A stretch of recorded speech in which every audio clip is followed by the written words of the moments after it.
Good morning, everybody. It's a Savagestacker. First and foremost, don't mind where I set my coffee cup there a few minutes ago and just screwed this whole thing up. Kind of a bummer. Anyways, let's talk about gold. I know recently I've been showing a lot of silver, and I don't want people to get the idea that I'm only stacking silver. Gold is very close and dear to my heart. I like to stack gold in a huge way. And recently I've done a video on stacking fractional gold, and the premiums on fractional gold are through the roof right now. Actually, the premiums on gold period are through the roof. And it's kind of hard to come up with, $1,700, $1,800, $1,900 all at once for a full ounce of gold. I know it is kind of a big purchase at any given time for most people, but if you can save and get 1 ounce at a time, you're going to save a lot on premiums. Most fractional gold right now, like quarter ounces, are like $500. Half ounces are like $1,000 to $1,100 for a half ounce, and 1/10 ounce, which is a good spot. I like with the 1/10 ounce, but they're like $212, $220, $230 right now to get those, and they are when you add up 10 of those, you're paying $2,100, $2,200 an ounce, and it's kind of hard to get that money back or that premium back, but it does make it where you are able to stack gold at a cheaper price point, and that's why I like to stack 1/10 ounce. And sometimes it just can't, afford to buy a full ounce. It happens, and it happens to everybody, and it's okay, because as long as you're putting it up, I think it's okay. I think gold at any price is good to buy. So I got a comment the other day about gold coins and gold bars. What is the better thing to stack?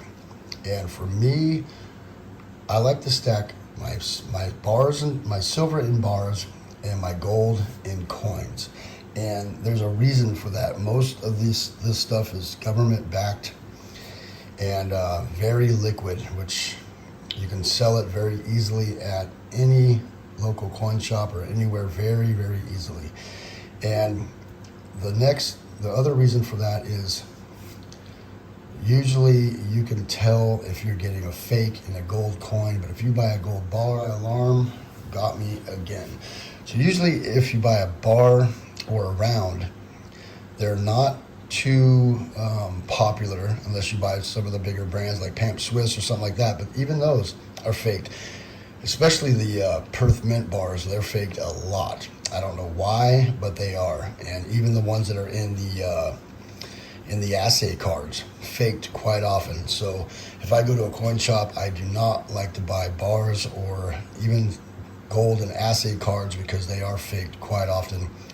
And with silver, I can tell if it's silver by throwing a magnet on it, and if it slides down, it doesn't stick to it, but slides down slow, I know that it's real silver.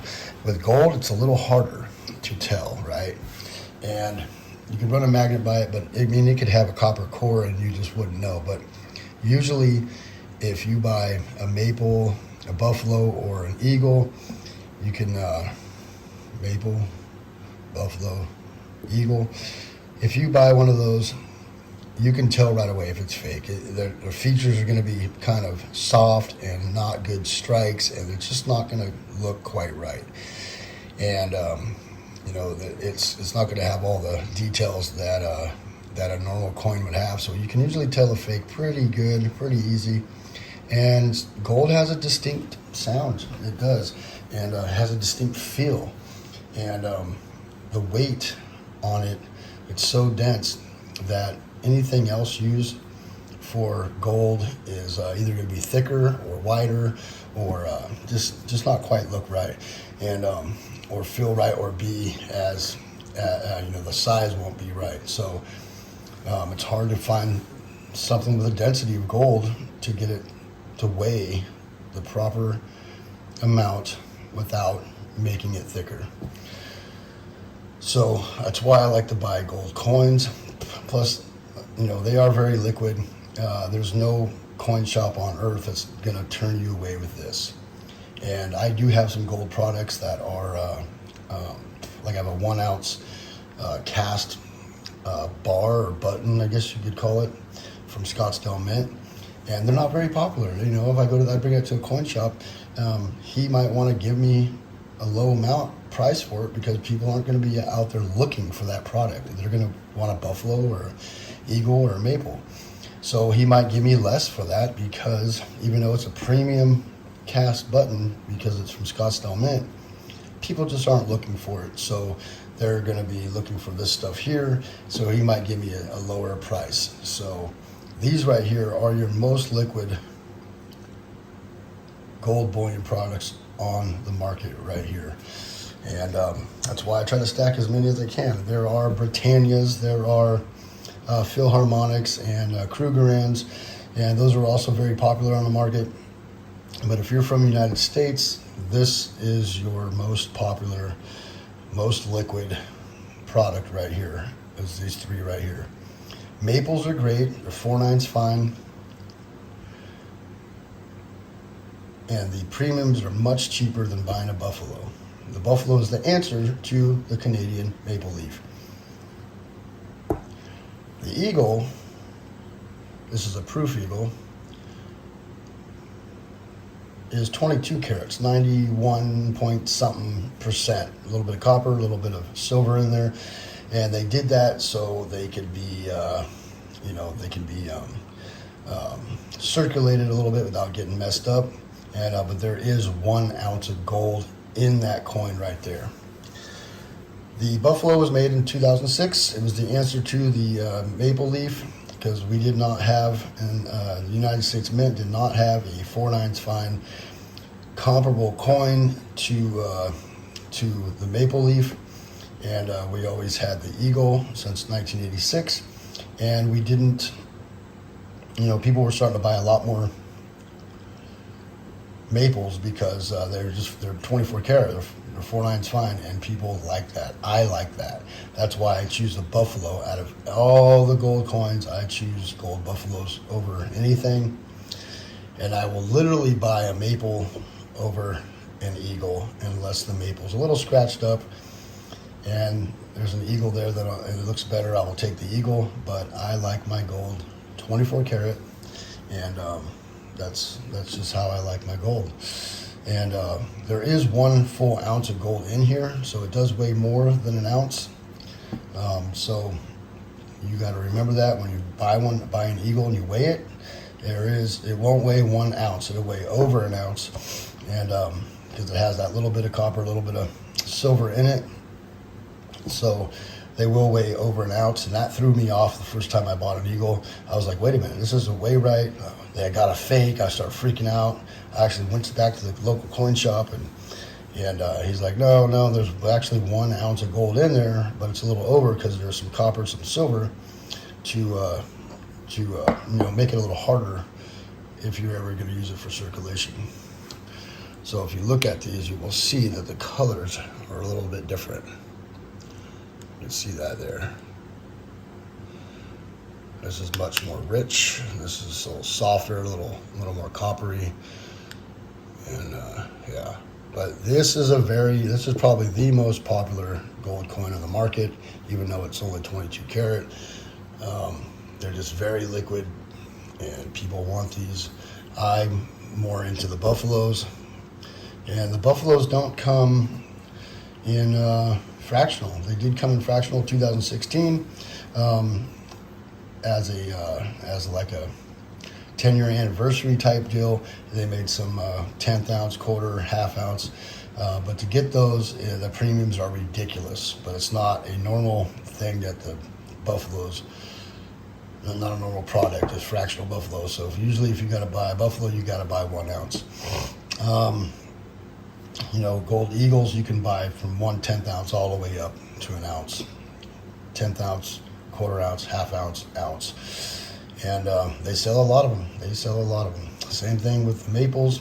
10th ounce all the way up. Actually, it's from a gram. They actually have 1 gram maple grams from a gram all the way up, and they even have 1.5 ounce like special maples, 2 ounce maples. They got all maple. The Royal Canadian Mint does a good job. They really know how to put out some great products, and that's why I never shy away from the maples. I don't have a new one out here. These are old ones. I got them for a spot months back, and they're a little beat up. That's the capsule beat up out on the outside there, but yeah, this is the new ones. I sold those for a down payment on a house, so I don't have any new ones in the arsenal right now, but I'll get a couple. I'll find some down the line. I got these 3 cheap, 2 of them at spot, 1 a little bit above spot because they're older and had a couple scratches. So when it comes to answer the question, do I like bars or coins for my gold? I like coins. They're more liquid, they're more trusted, and they're easier to tell fakes. And when it comes to silver, I like bars because it's easier to stack and squirrel away. And I like that weight to it. And that's just my preference. I am starting to buy some tubes of 1 ounce silver because I don't want all bars.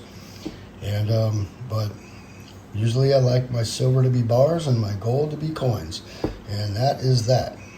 Hopefully somebody learned a little bit here. I had a lot of questions on gold lately. And I think it's very important to diversify your stack, not only to have silver, not only to have gold. They do different things at different times. Silver is a monetary and my alarm got me again twice in one video. Silver is an industrial metal and a monetary metal. Gold basically is just a monetary metal. So they do different things at different times, and when it takes off, usually silver will come up really fast, gold will slowly catch up to it, and then usually gold outperforms silver. So it's good to diversify. It's good to have some gold, some silver, a little bit of platinum. I don't believe in a lot of platinum, just a little bit, but it's good to have. I think it's undervalued. I think it will go up. It used to be twice as expensive as gold, and so I think it has potential, but it is a strong industrial metal, so I don't stack it a bunch. And my LCS, he's not really into, buying too much platinum. He doesn't get a lot of customers that want platinum, so he doesn't try to stack tons of platinum in his shop. He'll buy every ounce and gram of gold I have, and silver usually will be a cap. He'll buy a few 100 ounces, maybe 500 ounces, but once he gets flooded, he's like, okay, you got any gold to sell? Because he doesn't want to put all his money into silver. So that's why I try to diversify. But usually 9 times out of 10, they will take every ounce, every gram, every granule of gold that you have, just because it sells better. It's much more popular, and people want gold. And that's that. Thank you, everybody, for coming by. It is the Savagestacker. Remember to diversify your stack. Gold and silver are up a little bit. They did pull back a little bit, like I was saying the other day, and I figured they would. But there's a lot of things going on right now in the world, and I think we can very easily see it pop back up. We could also see it come back down if the Fed here later in October raise interest rates again. If we see another 75 basis points, we may see silver and gold pull back down. And so remember to keep some powder dry, extra cash on hand for the people that don't know. And be ready to pull the trigger whenever you can get a chance to get in. Catch those dips and all the good things. Remember to stack some food and water. Savagestacker. Hit that bell icon so you get updated on my latest videos. Please rate, comment, and subscribe. The Savagestacker is over and out.